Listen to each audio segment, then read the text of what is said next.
বিনোদন কেন্দ্রে বাঁধ ভাঙা উচ্ছ্বাস, ঈদ আনন্দে মাতোয়ারা সবাই। ওয়াটার কিংডমে কৃত্রিম ঢেউয়ে মাতামাতি, সমুদ্র সৈকতে পর্যটকের ঢল, ছোটদের কাতারে বড়রাও সামিল। চলন্ত বাস টেনে হিঁচড়ে নিয়ে গেল ট্রেন। কুমিল্লায় প্রাণ গেল 12 জনের, 6 জেলায় নিহত আরও 12। বান্দরবানে আহত 30 পর্যটক। ক্রসিং আধুনিকায়নের ঘোষণা প্রতিমন্ত্রীর। তারেক রহমানকে নিয়ে বিষোদ্গার করছে একটি গোষ্ঠী। ফ্যাসিবাদী আচরণ বন্ধের আহ্বান বিএনপি নেতা রিজভীর। সংস্কার ইস্যুতে ছাড় না দেওয়ার হুঁশিয়ারি বিরোধী দলীয় নেতার। লাঠিসোঁটা ও দেশীয় অস্ত্র নিয়ে দুই বংশের সংঘর্ষ। কিশোরগঞ্জের ভৈরবে আহত 25, নাটোরে আধিপত্য বিস্তার নিয়ে সংঘাত, আহত 8, বাড়িঘর ভাঙচুর। এবং বাংলাদেশে প্রভাব বিস্তারে 3 দেশের প্রতিযোগিতা। তিস্তা প্রকল্পে ঋণ প্রস্তাব চীনের, আমদানি নিষেধাজ্ঞা তোলার ইঙ্গিত ভারতের, বিনিয়োগে আগ্রহী যুক্তরাষ্ট্র।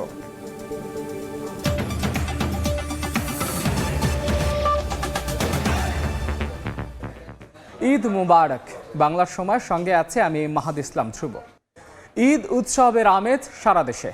ওয়াটার কিংডমের কৃত্রিম ঢেউয়ে জলকেলি আর সমুদ্রের নোনা জলে খুনসুটিতে মাতোয়ারা ভ্রমণ পিপাসুরা। কেবল কারে চড়ে আকাশ ছোঁয়ার রোমাঞ্চকর অনুভূতি, কিংবা খুব কাছ থেকে সুন্দরবনের সবুজ প্রকৃতি আর বন্যপ্রাণী দর্শন, উচ্ছ্বসিত পর্যটকরা।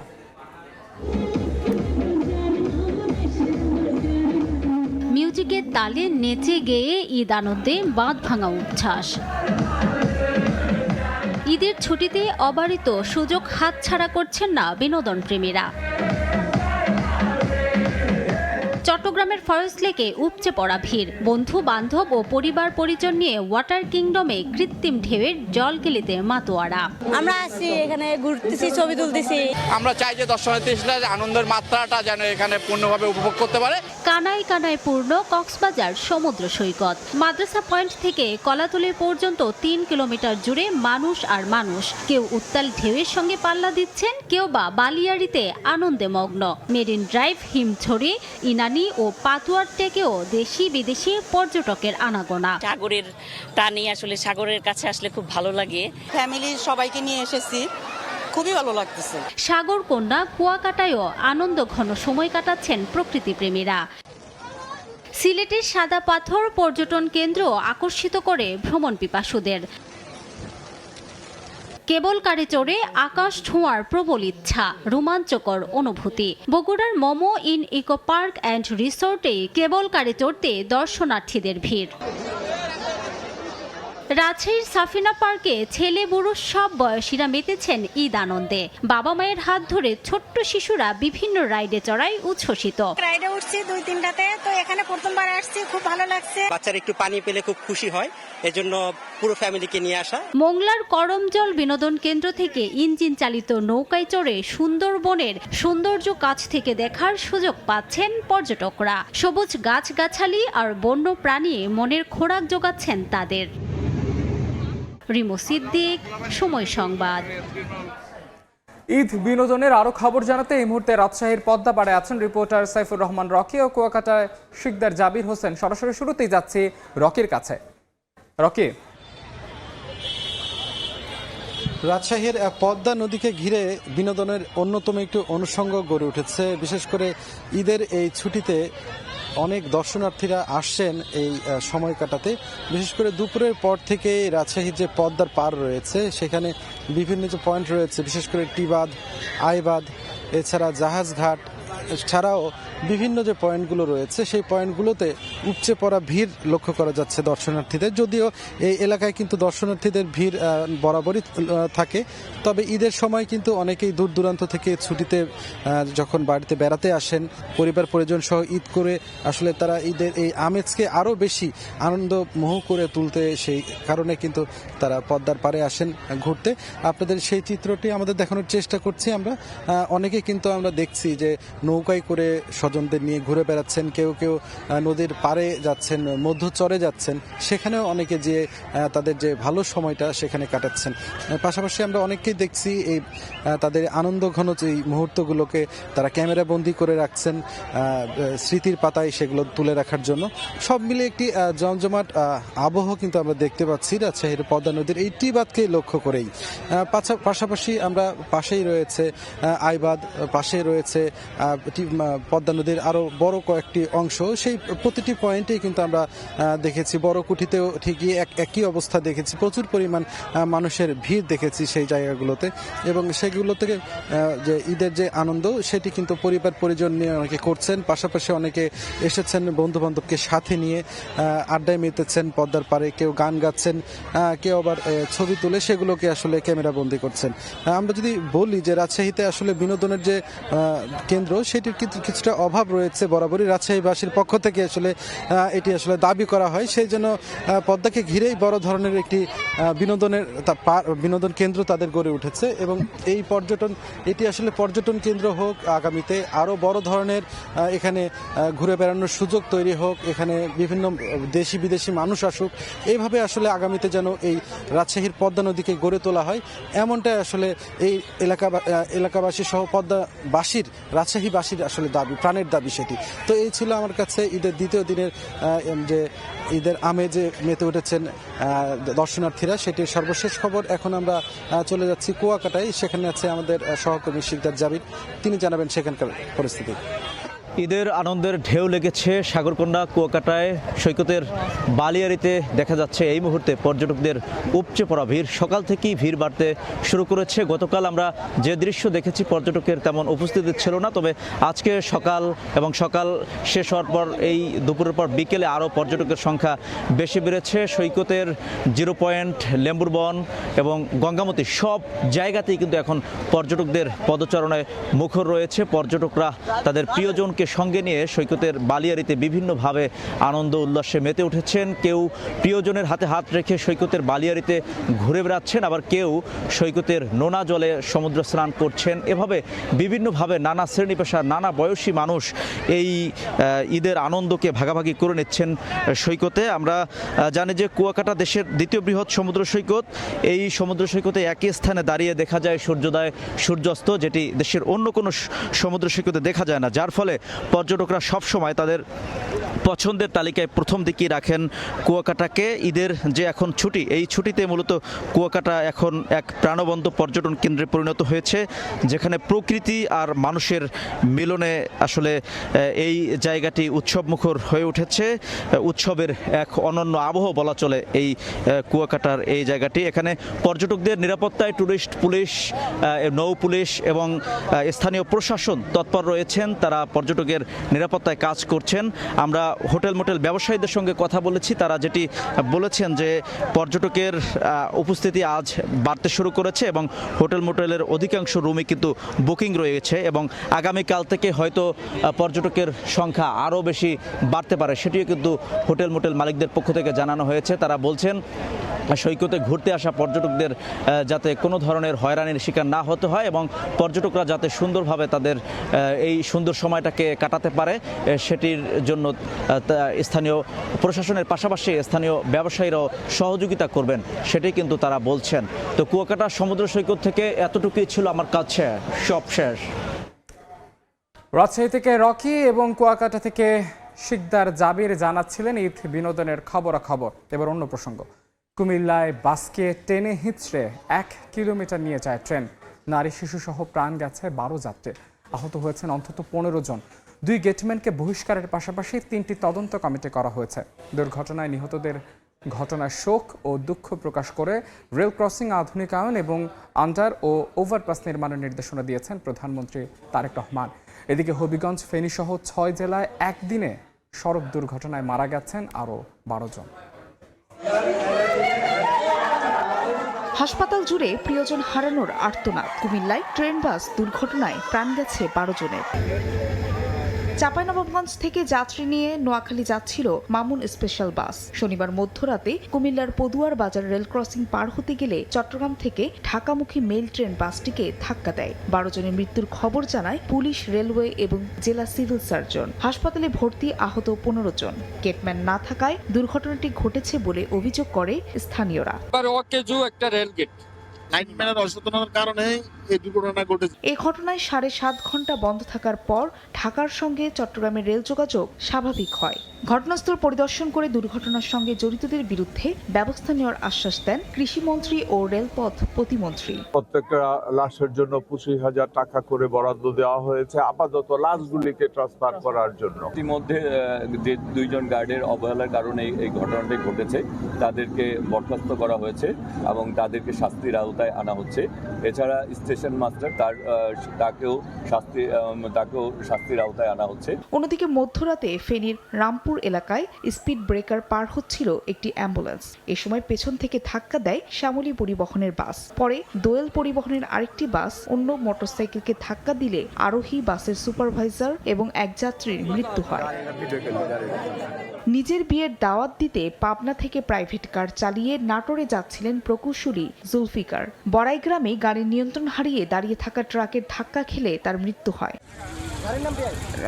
হবিগঞ্জের মাধবপুরে দুর্ঘটনা এড়াতে গিয়ে নিয়ন্ত্রণ হারিয়ে খাদে পড়ে পিকআপ। এতে ঘটনাস্থলে মা ছেলে সহ 4 জনের মৃত্যু হয়। লালমনিরহাটে বাসের ধাক্কায় অটোরিকশা উল্টে একই পরিবারের 9 জন সহ 10 জন আহত হন।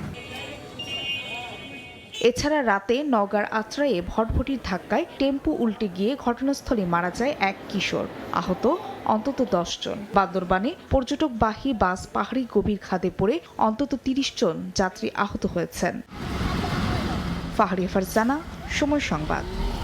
প্রধানমন্ত্রী তারেক রহমানকে নিয়ে বিষোদ্গার করছে একটি গোষ্ঠী। নয়াপল্টনে ব্রিফিংয়ে এই মন্তব্য করেছেন বিএনপির সিনিয়র যুগ্ম মহাসচিব রুহুল কবির রিজভী।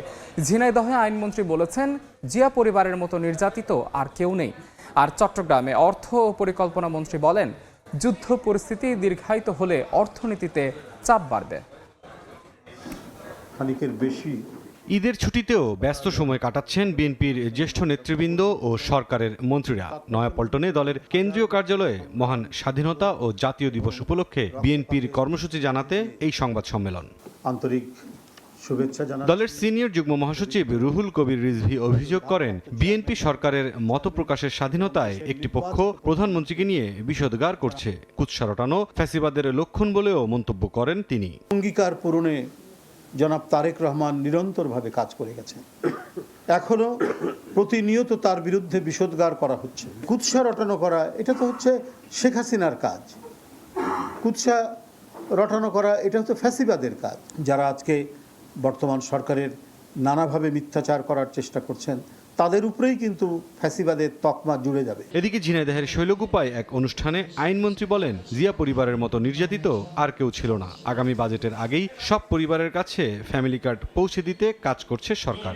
আগামী বাজেটের মধ্যেই আমরা বাংলাদেশের প্রত্যেকটা পরিবারকে আমরা ফ্যামিলি কার্ড ইস্যুর নিশ্চিত করতে পারবো বলে আমরা আশা করি। চট্টগ্রামে নগরীর মেহেদীবাগে নিজ বাসভবনে অর্থ ও পরিকল্পনা মন্ত্রী আমির খসরু মাহমুদ চৌধুরী বলেছেন, যুদ্ধ পরিস্থিতি দীর্ঘ হলে দেশের অর্থনীতিতে চাপ বাড়বে। যে যুদ্ধ মধ্যপ্রাচ্যে সেটার কারণে অর্থনীতির বড় চাপ সৃষ্টি হচ্ছে এবং এই যুদ্ধ যদি চলতে থাকে চাপটা আরও বাড়তে থাকবে।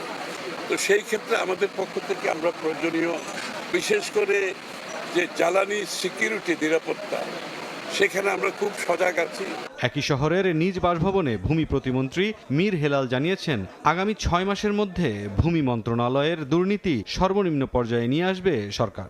আগামী 6 মাসের মধ্যে আমরা একটি কর্মযজ্ঞ হাতে নিচ্ছি, যেখানে দুর্নীতিটা 0 পর্যায়ে না নামালেও একেবারে 1 ডিজিট কোটার মধ্যে পার্সেন্টেজ আমরা ঢুকিয়ে আনতে পারি। টাঙ্গাইল সার্কিট হাউসে মতবিনিময় সভায় মুক্তিযুদ্ধ বিষয়ক মন্ত্রী আহমেদ আজম খান বলেন, 24-এর গণ অভ্যুত্থানে হতাহতদের পুনর্বাসনে কাজ করছে সরকার। 24-এর গণ অভ্যুত্থানে যারা শহীদ হয়েছেন, যারা পঙ্গু হয়েছেন, তাদের বিষয়ে মুক্তিযোদ্ধা মন্ত্রণালয় কাজ করছে। মুক্তিযোদ্ধা কমান্ড কাউন্সিল গণতান্ত্রিকভাবে গঠিত হবে বলে আশা মন্ত্রীর। মুরসালিন হক জুনায়েদ, সময় সংবাদ। গণতন্ত্রের স্বার্থে সংবিধান সংস্কার সময়ের দাবি বলে মন্তব্য করেছেন জামাত আমির ও বিরোধী দলীয় নেতা ডাক্তার শফিকুর রহমান। সকালে সিলেটের সাংবাদিকদের সঙ্গে ঈদ শুভেচ্ছা বিনিময় অনুষ্ঠানে তিনি বলেন, সংসদের সময়সীমা শেষ হওয়ায় নির্বাচনী আলোচনা সীমিত। রাষ্ট্রপতির অবস্থান নিয়ে আপত্তি না থাকলেও ব্যক্তিকে নিয়ে প্রশ্ন রয়েছে বলে মন্তব্য করেন বিরোধী দলীয় নেতা। ঈদযাত্রার বিশৃঙ্খলার জন্য সরকারের গাফিলতি রয়েছে বলে অভিযোগ করেন জামাত আমির। এ সময় জনসংখ্যাকে জনশক্তিতে রূপান্তরের উপরও জোর দেন ডাক্তার শফিকুর রহমান। এই জাতির মাথার উপরে রয়ে গেছে, আমরা এগুলোর প্রত্যেকটার ব্যাপারে যেহেতু আমরা শেষ দিবসের বিষয়টা উত্থাপন করে ফেলেছি আর স্পিকার এটাকে এন্ডোর্স করেছেন ইন এনি ফর্ম, কাজেই এটা কিন্তু এখন ট্র্যাকটে উঠে গেছে। এখন সরকারি দলের জন্য রাস্তা খোলা, আমাদের জন্য রাস্তা খোলা। তারা যদি এখান থেকে সলিউশন নিতে চান, এটা ওপেন হয়ে গেল। আর যদি নিতে চান না, তাহলে আমরা আমাদেরটা প্রেস করতেই থাকবো, পরেও করবো, বাইরেও করবো, আমরা এটা ছাড়তে পারবো। আমরা চাই যে সব ক্ষেত্রেই দায়বদ্ধ নেতৃত্ব তৈরি হোক সমাজে, এবং সুষ্ঠু গণতন্ত্র বিকাশের ক্ষেত্রে স্থানীয় সরকার নির্বাচনের কোনো বিকল্প নেই। আমরা এটা যত দ্রুত সম্ভব আমরা চাই যে এটা হওয়া উচিত। ৩২ লাখ কোটি টাকা পাচার করেছে আওয়ামী লীগ সরকার, যা দিয়ে দেশের 7টি বাজেট করা যেত বলে মন্তব্য করেছেন জাতীয় সংসদের চিফ হুইপ নুরুল ইসলাম মনি। দুপুরে বরগুনা পৌর শহরের কোরক এলাকায় খাল খনন কার্যক্রমের উদ্বোধন করে এই মন্তব্য করেন তিনি। জেলায় প্রায় 4 কিলোমিটার দৈর্ঘ্যের 3টি খাল পুনর্খনন করা হবে, এতে ব্যয় হবে 2,90,00,000 টাকা। পর্যায়ক্রমে জেলার সবগুলো খাল খননের আশ্বাস দেন চিফ হুইপ। 20,000 কিলোমিটার খাল দাবো। আমাদের নেতার প্রোগ্রাম আছে 25 কোটি গাছ লাগাবো, এই মে মাস থেকে শুরু হবে। বাংলাদেশের 7টা বাজেটের পরিমাণ টাকা বাংলাদেশকে লুটপাট হয়েছে। আমাদের সরকার তো লুটপাট করবে না, কাজে এরকম ফ্যামিলি কার্ড কেন, আরো অনেক কিছু আমরা করবো। তারেক রহমানের হাত দিয়া বাংলাদেশের প্রত্যেকটা পরতে, প্রত্যেকটা জায়গায়, প্রত্যেকটা কিছুতে উন্নয়ন হবে ইনশাআল্লাহ। যারা খাল দখল করেছে তাদের বয়কট করতে হবে বলে মন্তব্য করেছেন নৌ পরিবহন ও সেতু প্রতিমন্ত্রী মোহাম্মদ রাজীব আহসান। সকালে ঝালকাঠি সদর উপজেলার তুলাতুলি খাল খনন কর্মসূচির উদ্বোধন করে মন্তব্য করেন তিনি। বলেন, ক্ষুদ্রাকার পানি সম্পদ ব্যবস্থাপনা প্রকল্পের আওতায় 1,11,00,000 টাকা ব্যয়ে 3.5 কিলোমিটার 1 কিলোমিটার খালটি খনন করা হবে। খালের দিকে তাকালে দেখবেন যে কে কে খাল দখল করেছে। যারা খাল দখল করেছে তাদেরকে বয়কট করবে, পারবেন? আপনি সবজিতে পারার দরকার নেই, মন থেকে তাদেরকে ঘৃণা করবেন। যারা খাল দখল করেছেন প্রত্যেকটি খাল আমরা উদ্ধার করব এবং মানুষের জন্য ব্যবহার উপযোগী করে মানুষের জীবন ধারাকে নতুন করে সাজিয়ে দেওয়ার চেষ্টা করব। নতুন সরকার দায়িত্ব নেয়ার পর বাংলাদেশে প্রভাব বিস্তারে মরিয়া যুক্তরাষ্ট্র, চীন ও ভারত। তিস্তা প্রকল্পে বড় অঙ্কের ঋণ সহায়তার প্রস্তাব দিয়েছে চীন। স্থলবন্দর দিয়ে পণ্য আমদানিতে দেয়া নিষেধাজ্ঞা তুলে নেওয়ার ইঙ্গিত দিয়েছে ভারত। বাংলাদেশে বিনিয়োগে আগ্রহ দেখিয়ে অশুল্ক বাধা দূর করার কথা বলেছে যুক্তরাষ্ট্র। মধ্যপ্রাচ্য সংঘাতে জ্বালানি সহায়তার আশ্বাস দিয়েছে 3 দেশই। এমন প্রেক্ষাপটে দেশের স্বার্থ বিবেচনায় সরকারকে সিদ্ধান্ত নেওয়ার পরামর্শ অর্থনীতিবিদদের। শুভ খানের রিপোর্ট। আওয়ামী লীগ আমলের শুরুতে পদ্মা সেতু সহ কয়েকটি মেগা প্রকল্পে ঋণ সহায়তা দেয় অন্যতম উন্নয়ন সহযোগী চীন। তবে শেখ হাসিনার শাসন আমলের শেষ ভাগে ঋণের প্রতিশ্রুতি শূন্যের কোটায় নামায় বেইজিং। একই অবস্থা ভারতের ক্ষেত্রেও। অর্থনৈতিক সম্পর্ক বিভাগের তথ্য বলছে, গত 5 অর্থ বছরে ভারত নতুন কোনো ঋণের প্রতিশ্রুতি দেয়নি। বিপরীতে চীন দিয়েছে $140 কোটি। মাঝের সময়টায় ছিল না কোনো ঋণ। তবে অন্তর্বর্তী সরকারের সময়ে $2.1 বিলিয়ন বিনিয়োগ, ঋণ ও অনুদানের প্রতিশ্রুতি দেয় চীন। গত 5 অর্থ বছরে চীনা ঋণের অর্থ ছাড় হয়েছে $353 কোটি। ভারত করেছে $123 কোটি। আর ইআরডির হিসেবে সরাসরি ঋণ সহায়তা দেয়নি যুক্তরাষ্ট্র। তবে বিএনপি সরকার দায়িত্ব নেওয়ার পর প্রভাবশালী এই 3 দেশের দৌড়ঝাঁপে ক্রমেই পাল্টে যাচ্ছে দৃশ্যপট। গেল 8 মার্চ অর্থমন্ত্রীর সঙ্গে বৈঠক শেষে স্থলবন্দর দিয়ে পণ্য আমদানির নিষেধাজ্ঞা তুলে নেওয়ার ইঙ্গিত দেয় Bharat. Both sides can work more closely together, how we can promote trade volume, how we can promote Bangladeshi exports to India. একদিন পরই অর্থ মন্ত্রণালয়ে ছুটে যান চীনা রাষ্ট্রদূত ইয়াও ওয়েন। তিস্তা প্রকল্প বাস্তবায়নে ঋণ সহায়তার কথা জানান তিনি। More than 10 projects carry on and we're discussing it. We can come up with figures. Some Tista River projects we are going to build I went south and hospital in Bangladesh. চীন ও ভারতের এই তৎপরতার মধ্যে পিছিয়ে নেই যুক্তরাষ্ট্র।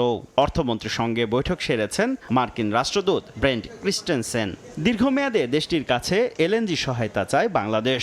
আলোচনায় প্রাধান্য পায় অশুল্ক বাধা দূর করতে সহকারী মার্কিন পররাষ্ট্রমন্ত্রী পল কাপুরের তাগিদও। আমেরিকান বিনিয়োগ এই দেশে আসবে সেটার জন্য দুই একটা প্রতিবন্ধকতার কথা উল্লেখ করেছেন, যে এইগুলি দূর করলে আমেরিকান বিনিয়োগের জন্য সেটি সহজতর হবে, বাংলাদেশ একটা উর্বর ভূমি হবে।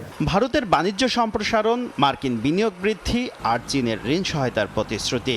বাংলাদেশ ঘিরে প্রভাবশালী এই তিন দেশের অর্থনৈতিক কূটনীতিকে কাজে লাগাতে সরকারকে সতর্কতার সাথে পদক্ষেপ নেওয়ার পরামর্শ এই অর্থনীতিবিদের। দ্রুত এই চলমান প্রকল্পগুলো শেষ করে নতুন যে প্রকল্পগুলো সেগুলো আইডেন্টিফাই করতে হবে এবং দুই দেশের মধ্যে সম্পর্কের ভিত্তি হতে হবে আসলে জনগণের সঙ্গে জনগণের সম্পর্ক।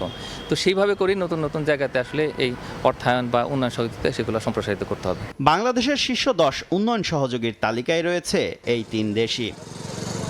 শুভ খান, সময় সংবাদ, ঢাকা।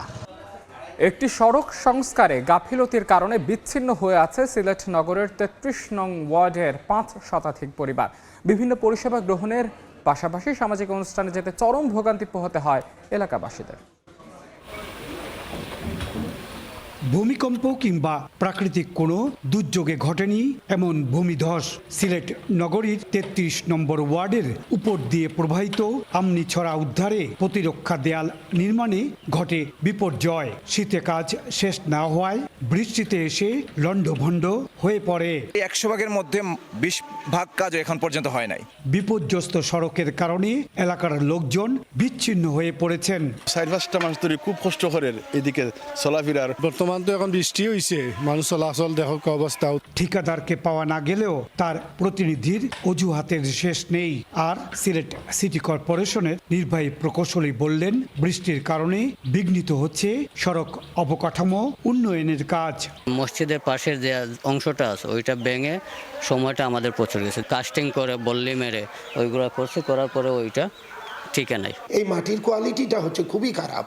আমরা মাটি কাটার পরে বেসের রড বাঁধার আগেই ভেঙে চলে আসতেছে। আমরা যথাযথ প্রোটেকশনের ব্যবস্থা নিচ্ছি। 2012 সালে 27 থেকে 42 ওয়ার্ডে উন্নীত হয় সিলেট সিটি কর্পোরেশন। 33 নম্বর ওয়ার্ড সহ নতুন ওয়ার্ডে উন্নয়ন কাজে হাত দেয় কর্তৃপক্ষ। এই সড়কের উন্নয়ন কাজ শুষ্ক মৌসুমে শেষ হওয়ার কথা থাকলেও বর্ষা মৌসুম এসে যাওয়ায় নতুন নতুন সমস্যা দেখা দিয়েছে। এই অবস্থা থেকে মুক্তি চাচ্ছেন এই এলাকাবাসী।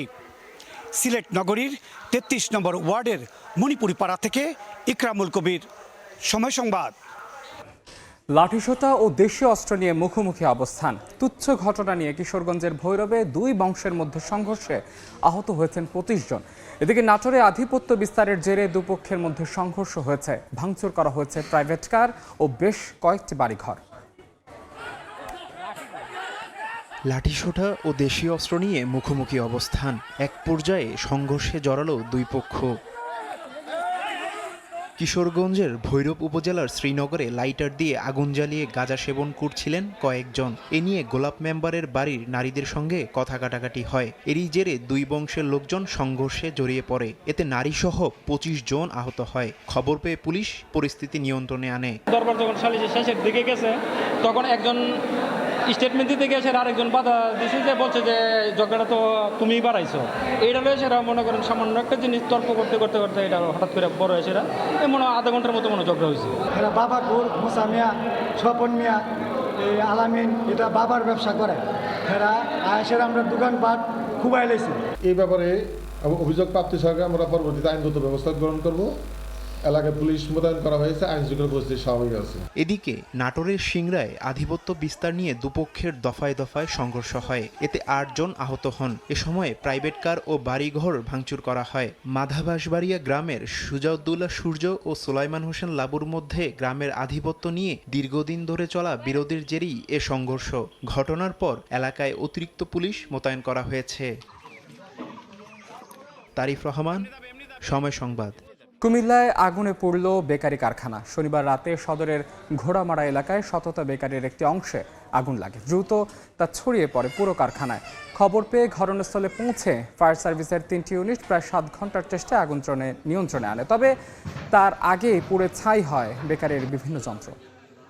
নেত্রকোনায় দৃশ্যমান হচ্ছে শহরের ভেতর দিয়ে প্রবাহিত মগরা নদীর উপর দৃষ্টিনন্দন নেটওয়ার্ক স্টিল আর্চ সেতু।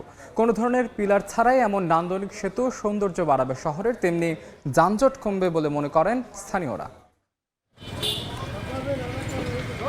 জীর্ণশীর্ণ বেইলি নাগরা সেতু বাদ দিয়ে মগরা নদীর ওপর এবার নির্মিত হচ্ছে নেটওয়ার্ক আর্চ ব্রিজ, যা দৃশ্যমান হওয়ায় উচ্ছ্বসিত স্থানীয়রা।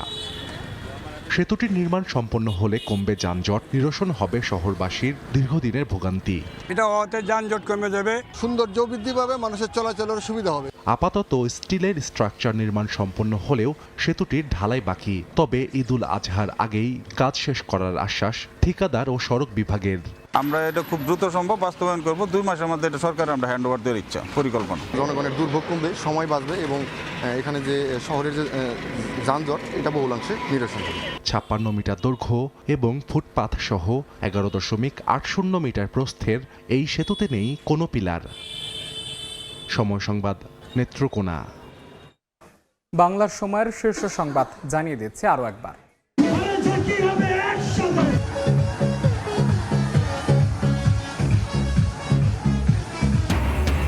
বিনোদন কেন্দ্রে বাঁধ ভাঙা উচ্ছ্বাস, ঈদ আনন্দে মাতোয়ারা সবাই। ওয়াটার কিংডমে কৃত্রিম ঢেউয়ে মাতামাতি, সমুদ্র সৈকতে পর্যটকের ঢল, ছোটদের কাতারে বড়রাও সামিল। চলন্ত বাস টেনে হিচড়ে নিয়ে গেল ট্রেন, কুমিল্লায় প্রাণ গেল 12 জনের, 6 জেলায় নিহত আরও 12, বান্দরবানে আহত 30 পর্যটক। ক্রসিং আধুনিকায়নের ঘোষণা প্রতিমন্ত্রী। এবং তারেক রহমানকে নিয়ে বিষোদ্গার করছে একটি গোষ্ঠী, ফ্যাসিবাদী আচরণ বন্ধের আহ্বান বিএনপি নেতা রিজভীর। সংস্কার ইস্যুতে ছাড় না দেওয়ার হুঁশিয়ারি বিরোধী দলীয় নেতার।